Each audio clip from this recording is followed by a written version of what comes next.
All right. Thank you all for being here today. I really appreciate everyone coming out, giving up your lunch or not giving up your lunch and choosing to join Mr. Josh Campbell here today to talk about his foray into the area of hydrochemistry. So Mr. Campbell earned his Bachelor's of Science in Biology from Maryville College back in 2017. Since then, he's done a variety of things. He's worked with the U.S. Forestry Department, had various non-STEM pivots where he was doing things like plumbing and various trades, moved into the logistics, and then finally he took a position with Suez Water and Technologies.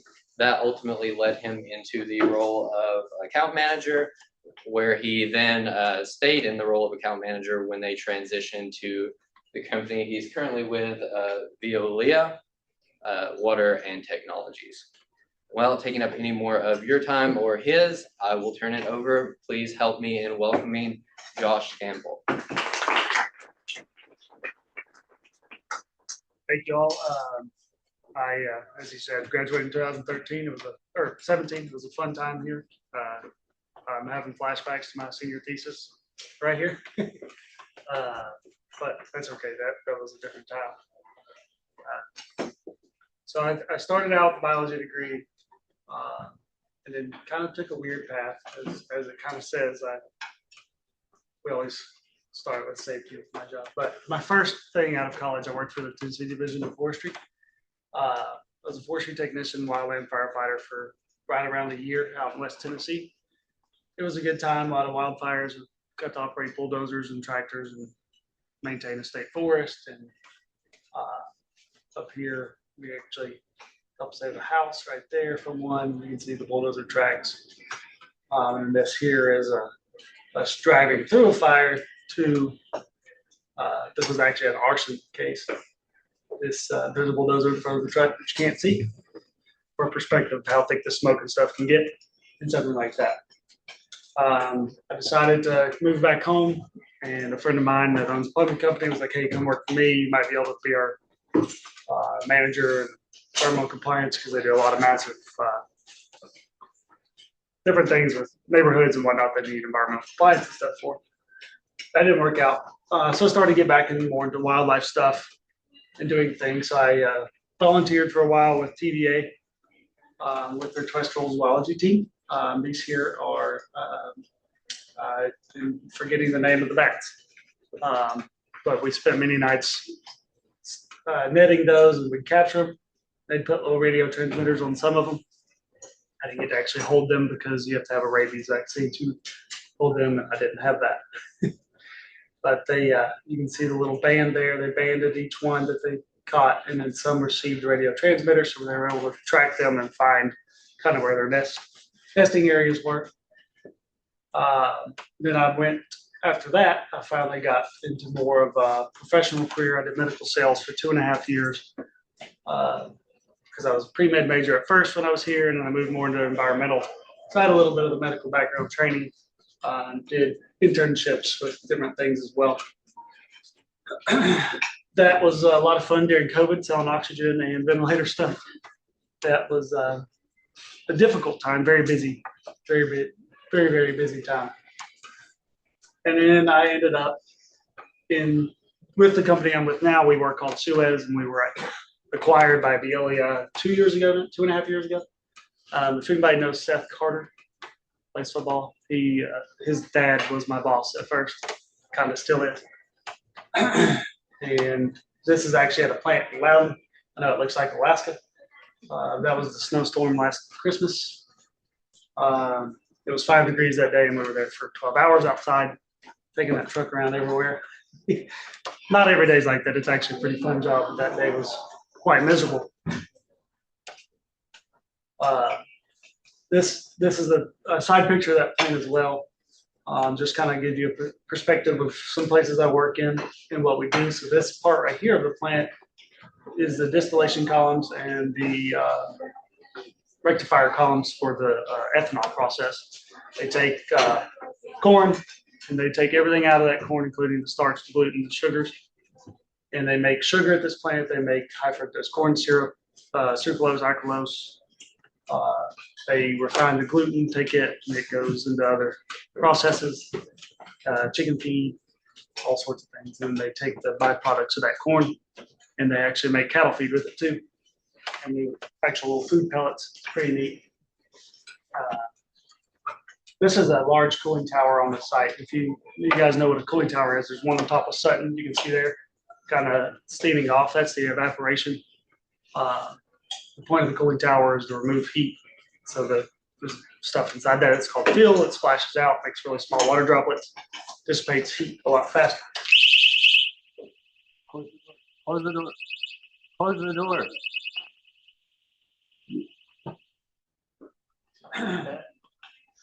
A lot of what we do is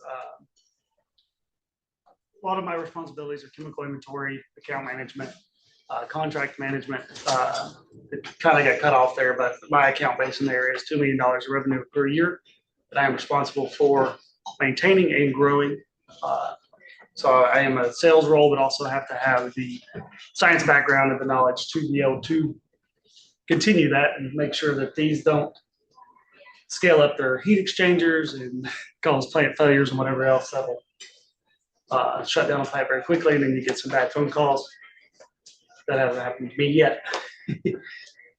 For perspective, how tall this thing is, that icicle there is actually the size of a human. So we had to watch out for that when we were doing that offload, because that would probably be a fatal thing there. So just a little safety topic. We do daily field tests I've got colorimeters and different things. I've actually got a field qPCR test. I could do Legionella testing on site because these are known for having the propensity to grow Legionella bacteria. Another big thing we do is sustainability and water savings initiatives, as well as plant reliability. The huge thing, if their heat exchange isn't working very well because they have scaling or fouling, their rates go down, their ability to produce the sugar that's fine and that's clean goes down as well. I actually work in a lot of different areas as well, not just the corn mill. This is another side view of it, looking like Alaska. I spent a lot of time at Watts Bar Nuclear Plant. These are the two reactors here. These are the hyperbolic cooling towers. Those things are huge. If you lay them down across, they probably cover the entire campus. And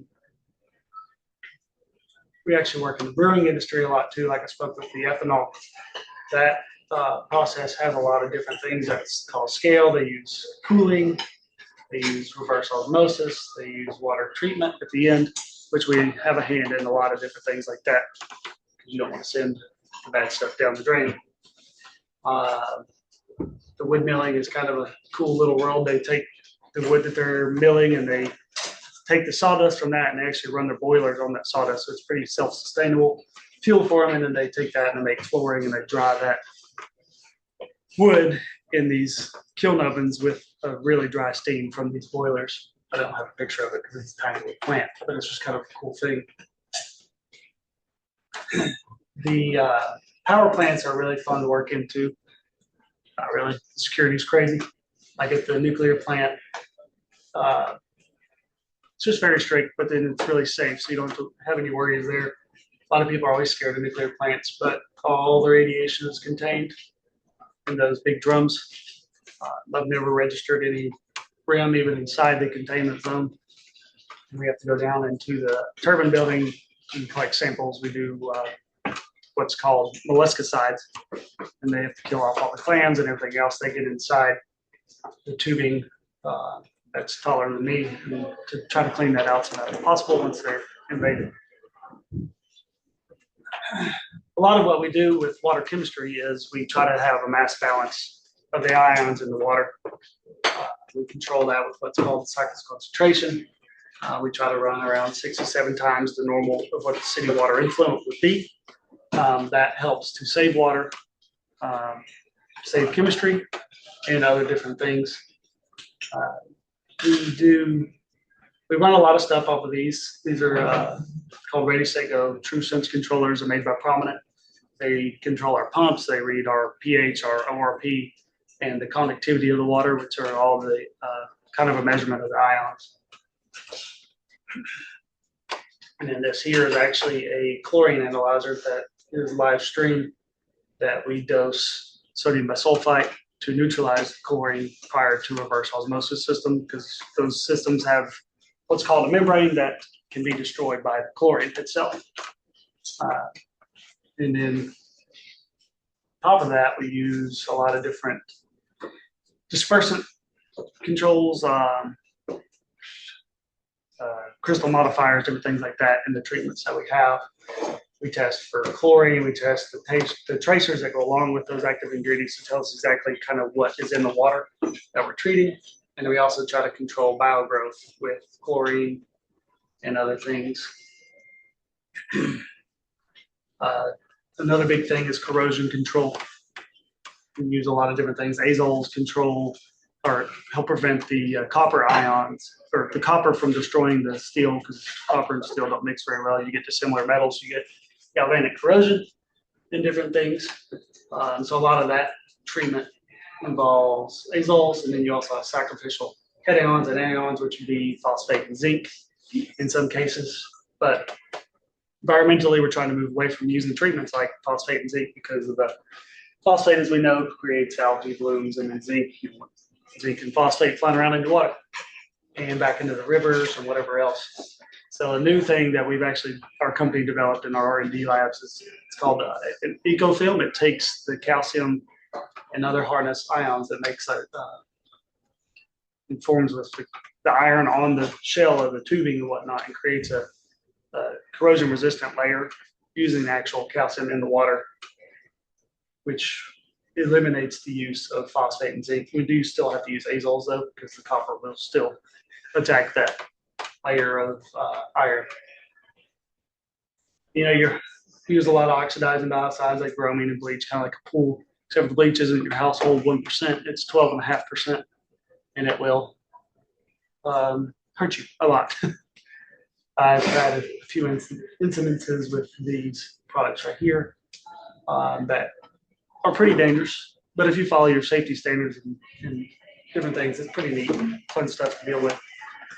They use a lot of non-oxidizing biocides, for instances where things aren't working, and you may have a Legionella outbreak or something like that, which isn't a huge deal in Tennessee, but if you're in New York, you're using this stuff a lot, and you have to do a lot of testing, a lot of prevention. These include they'll have like isothiazoline and DBMPA and a lot of different water active ingredients. Really use biodispersants, which are basically like a soap per se, so it'll help remove the slime layer or something else like that to get these to work. Because if they're just all in a clump, it's not really going to harm the inside of that slime layer or biogrowth cell. This here is an example of scale buildup at a competitively held account that was actually able to get the business because of their cooling tower looked like that. This is calcium carbonate that developed because they weren't treating the water very well at all. And overcycling and stuff like that we talk about. And then also a big thing we work with for boilers, kind of like what you guys have here with the steam plant.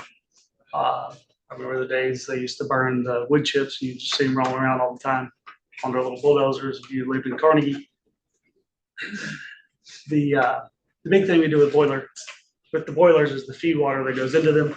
There's a lot of pre-treatment for that as well, to remove the hardness, to remove the different things, because as you can imagine, boilers are very hot, very high pressure. This is an example of what's called a heat reserve steam generator that are actually at the corn mill I was showing earlier. They have a generator on the front side that uses a gas turbine, and that heat exhaust goes through to these boilers and creates steam. This is what we call the bottom mud drum. As you can see, very clean, no scaling. You can actually see in some parts the original markings of the Boilermakers where they would use their chalk mark. This is a buildup of the prior competitors' filming agent that is slowly being removed over time. It's a lot smaller now than it used to be. Similar So the big thing with boilers and what can cause a lot of damage is actually dissolved oxygen in the water. So a huge thing for that is what's called a deaerator, or also the use of an oxygen neutralizer. So the deaerator is a high pressure and temperature thing that doesn't boil, but the more you increase the heat and the higher the pressure, the more of the oxygen you're going to remove. You actually want the dissolved oxygen to be lower than 7 parts per billion, which is almost a below detectable range in a handheld field environment. So the sodium bisulfite will also be injected in the deaerator to help remove the rest of that. Or if you have a really high pressure boiler, like over 900 psi, they'll use something called hydrazine or carbohydrazide, things like that that are inorganic, because they won't associate like sodium sulfite will.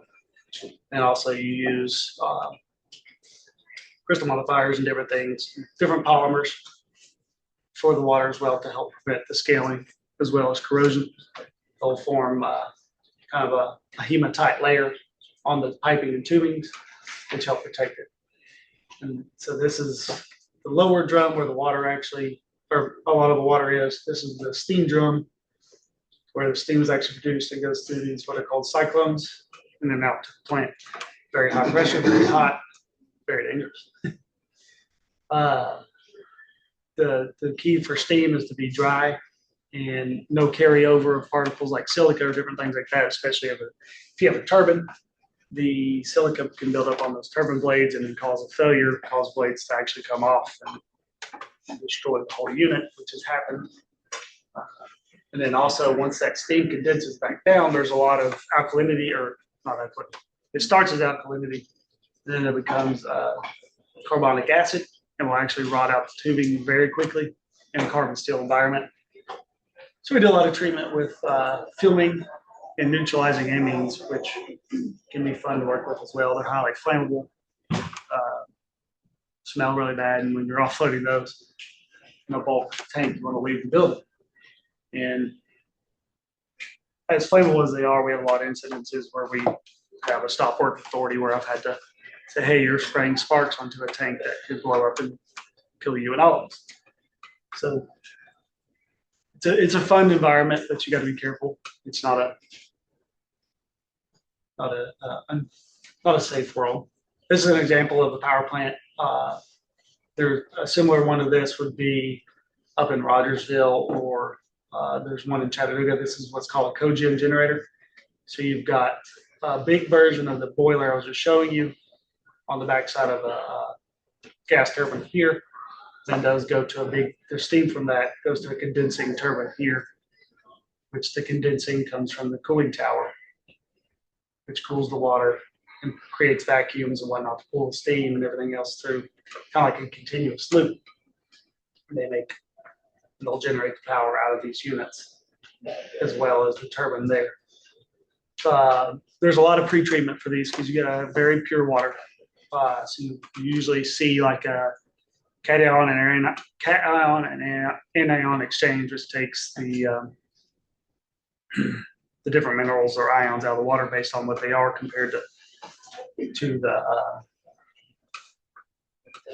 exchange system itself. Like a softener, you're going to move calcium and magnesium with the sodium exchange across the resin.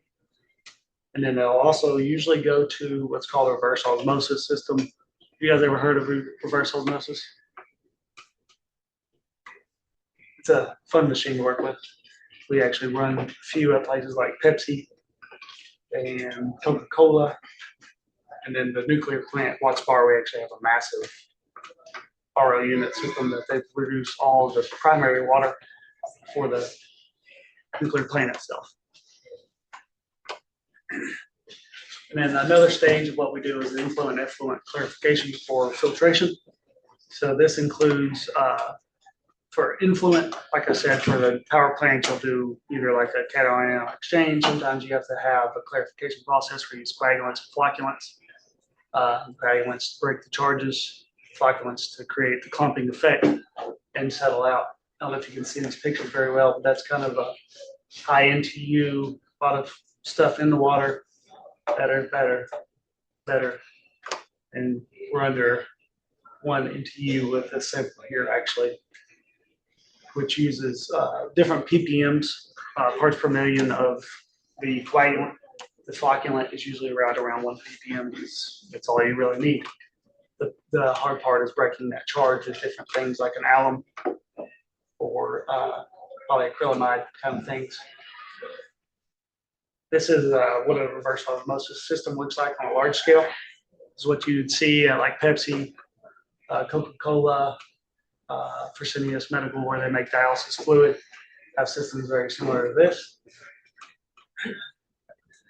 And then there's also what's called micro, ultra, nano, and other filtration systems that use a little different style of a membrane that they can't remove as much as an RO can. RO removes down to the elemental level.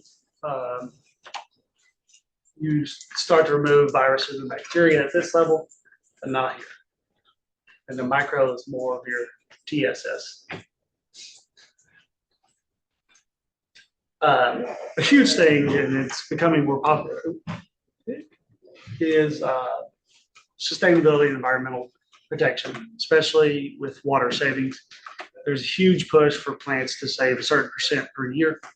And a huge thing we do with that is we look for different things, like as simple as water going to a drain that shouldn't be going to a drain that could be used elsewhere. This was a project I did at Pepsi in Knoxville at their site east Knoxville area. They just had a lot of water running to a drain, and I've calculated up how much was actually going and what it was, identified it. It ended up being 10.2 million gallons of water a year just going to the drain. And once you equate in the cost of that water plus the treatment, because they have to have a pH neutralization before it goes to the city water, and then the city water sewer cost on top of that, we equated it out to around $170,000 a year of savings just for that plant. And we fixed that and solved that within 3 months of us being on site. And then this one was just the gross overfeed of chemistry, which this was for sodium bisulfite that neutralizes the chlorine going to an RO at the same site. They were way overfeeding and wondered why they were having biogrowth issues, because sulfate reducing bacteria love some sodium bisulfite because it's all the food they need. So they had a lot of biofouling and a lot of different things, which also lead to scaling because your pressures and everything go up. So it ended up just on chemistry alone, it's around $84,000 a year that they were being charged. That was unnecessary and actually environmentally unfriendly and bad for the machine itself. So that goes back to the system reliability. Go quick.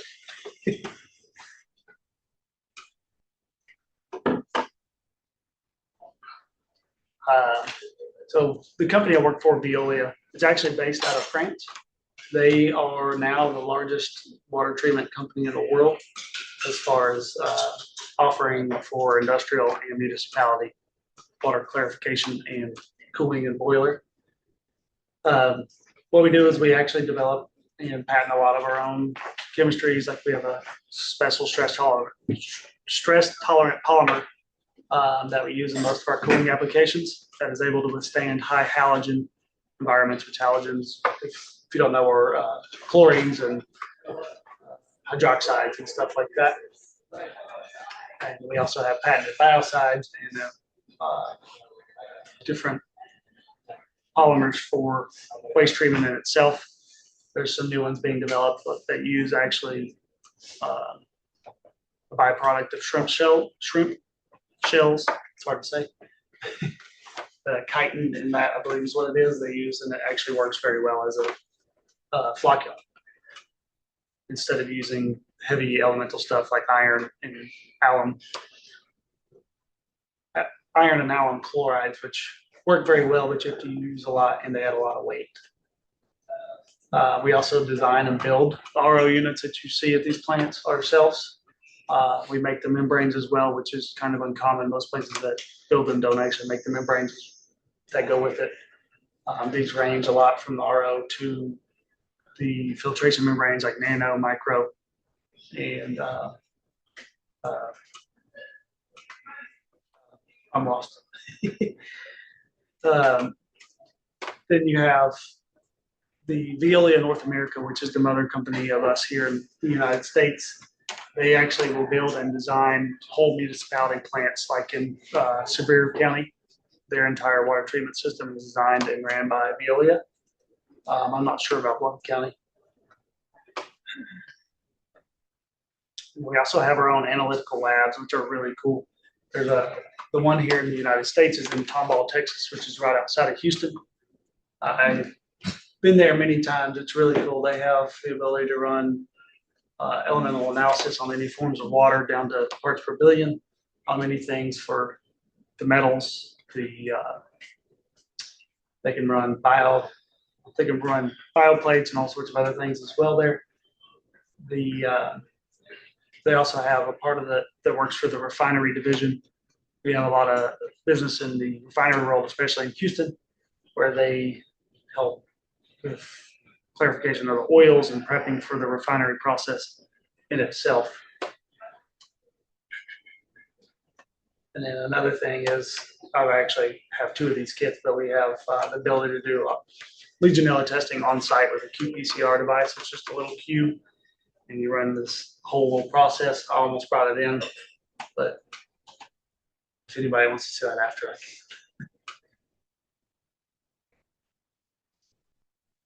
And that's kind of the gist of what I do. Do you guys have any questions?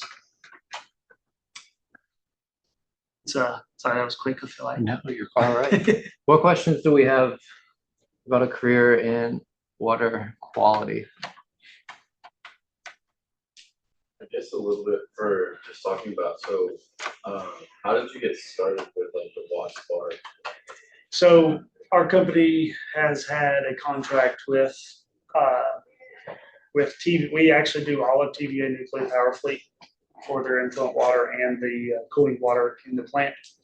And when I started, we needed help and support at Waspar and then the Sequoia plant, which is right outside of Chattanooga in Saudi Daisy area. And I took on some of those duties for my first couple of years. That was a lot. I mean, it's a cool environment, kind of fun. Made a lot of good people. It's a good start. But we're a subcontractor for them, so we do most of their chemical injections and then also the maintenance of the chemical skids and whatnot. They use 8,000 gallons of bleach a week at one spot. Just put that in perspective. And you probably use what, a gallon in 2 years.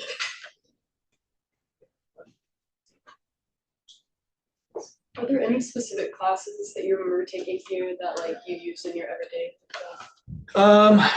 Micro some, just with the biological part and the growth in that and understanding kind of how actives would affect those in like our different biocides.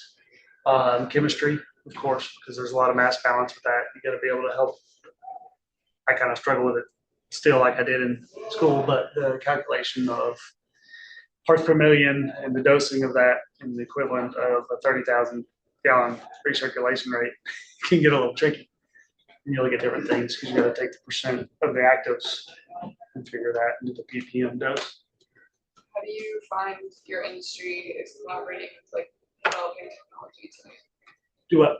With like technology today, how is it evolving? Like, how do you find that your industry works? Kind of fluctuates. A lot of plants, like we're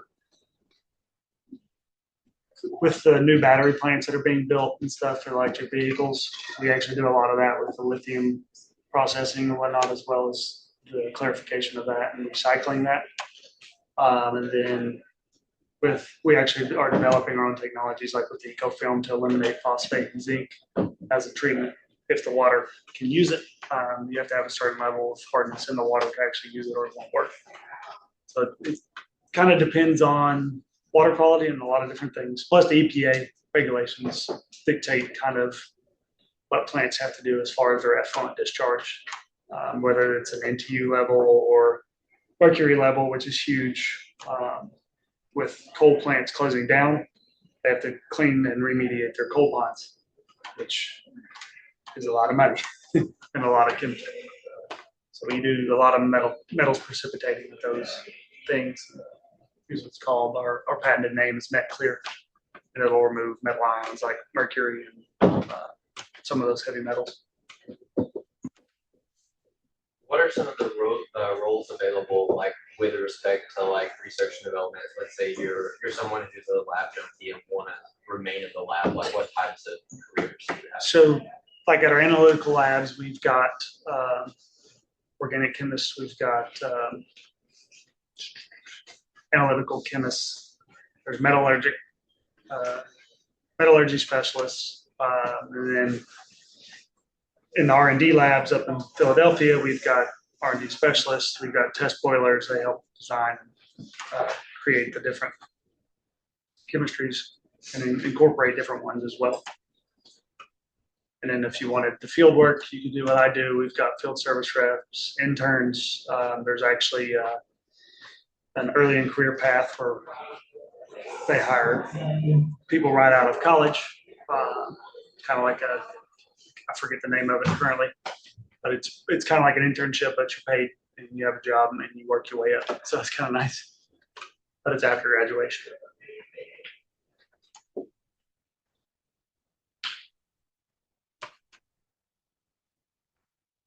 Do you like what you do?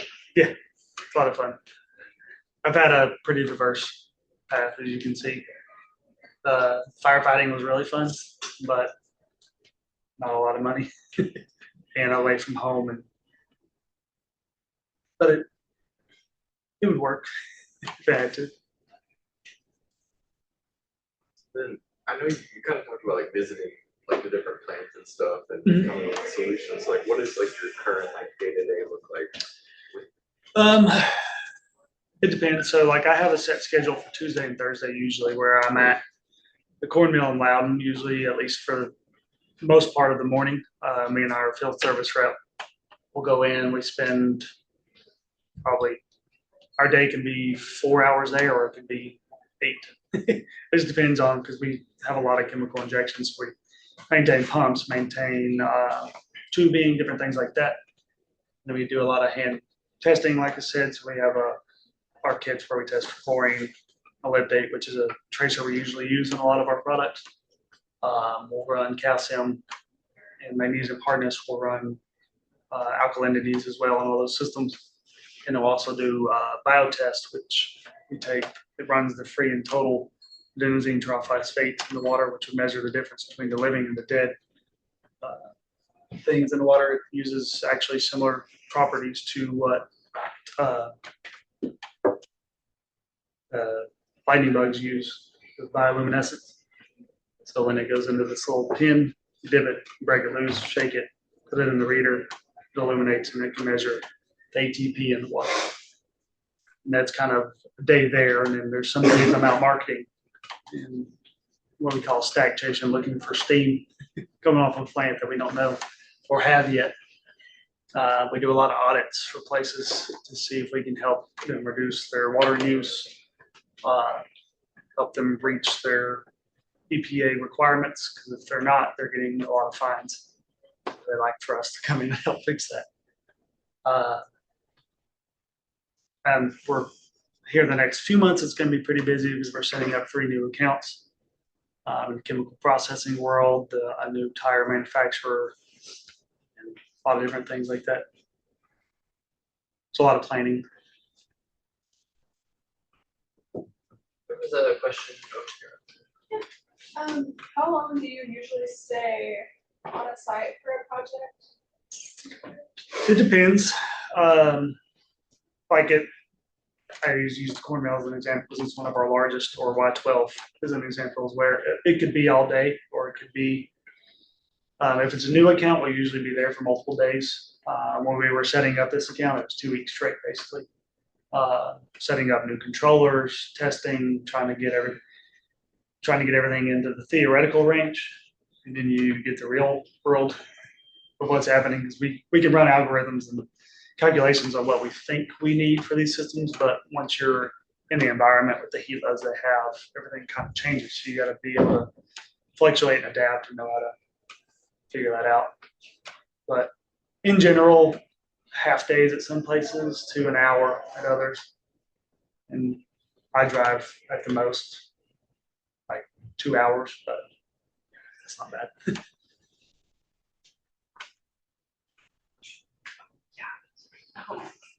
If you couldn't do this job, what would you want to do instead? I used to want to be a game warden, but that changed. Yeah. Game warden, like wildlife resource officer. Yeah, whatever you want to call them, but totally different. Which when I came here, I came to play football and all that, but didn't work out. And was pre-med, but that changed too, of course, because I was like, I don't want to go to school anymore after these 4 years. But now I'm looking at possibly doing an MBA or something like that. But I don't necessarily need it with my current career path. But if I wanted to be like a upper level CEO or something, it might help. How do you feel that your coursework here prepared you? Like, or how do you feel now about like the skills that maybe were required for this job versus what you thought you had going in? They helped a lot in certain areas. I wish I would have taken chemistry a little more seriously and figured out the equations a little better. Chemistry to me at the time was a get it done, get it over with to get the biology degree. But I'm still able to do it. We have developed our own Excel spreadsheets with calculators in them to help alleviate that. Once you're out of school, you get to do things like that. You know, somebody tell you can't use your calculator. But overall it helped. Chemistry, microbiology, things like that. Biology in general. Do we have any more questions, Mr. Campbell? All right, then let's give our speaker a round of applause.